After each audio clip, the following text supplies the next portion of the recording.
Iran ने भारत की ताकत का लोहा माना है। भारत में ईरान के राजदूत इराज इलाही ने भारत की जमकर तारीफ की है।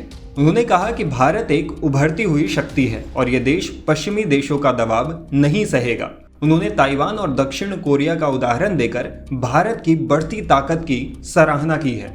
इराज इलाही ने कहा, भारत ताइवान नहीं है, भारत दक्षिण कोरिया नहीं है, भारत एक उभरती हुई शक्ति है। भारत के पास एक मजबूत अर्थव्यवस्था है, इसलिए भारत आसानी से पश्चिमी देशों के दबाव का विरोध कर सकता है। पश्चिमी देशों पर निशाना साधते हुए भारत में ईरान के राजदूत इराज इलाही ने आगे कहा, भारत ने रूस से तेल खरीदने को लेकर पश्चिमी देशों के दबाव का विरोध किया। हम आशा करते हैं कि भारतीय अर्थव्यवस्था और लोगों के फायदे के लिए भारत सरकार ईरान से तेल का आयात करना शुरू कर देगी। बता दें कि ईरान और अमेरिका के नेतृत्व वाले पश्चिमी देशों के बीच लंबे समय से तनाव चला आ रहा है।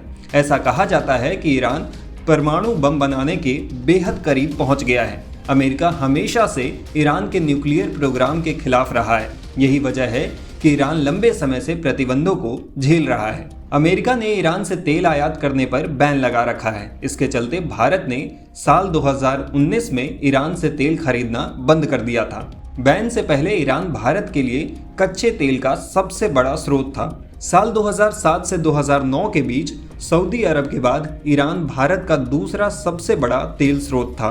खास बात यह है कि ईरान पर प्रतिबंध के बाद भारत ने प्रतिबंध लगाने वाले देश अमेरिका से तेल आयात करना शुरू कर दिया था।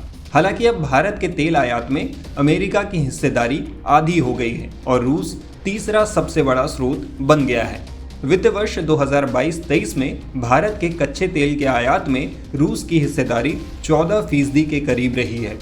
लेकिन अब ईरान के राजदूत ने भारत के साथ व्यापार की फिर से इच्छा जताई है। उन्होंने कहा, हम हमेशा भारत को अपने निर्यात को फिर से शुरू करने के लिए अपनी तत्परता व्यक्त करते रहे हैं। अब ये भारत पर निर्भर है। मैं जो कहना चाहता हूँ वो ये है कि प्रतिबंधों वाले देशों की संख्या दिन ब दिन बढ़ रही है।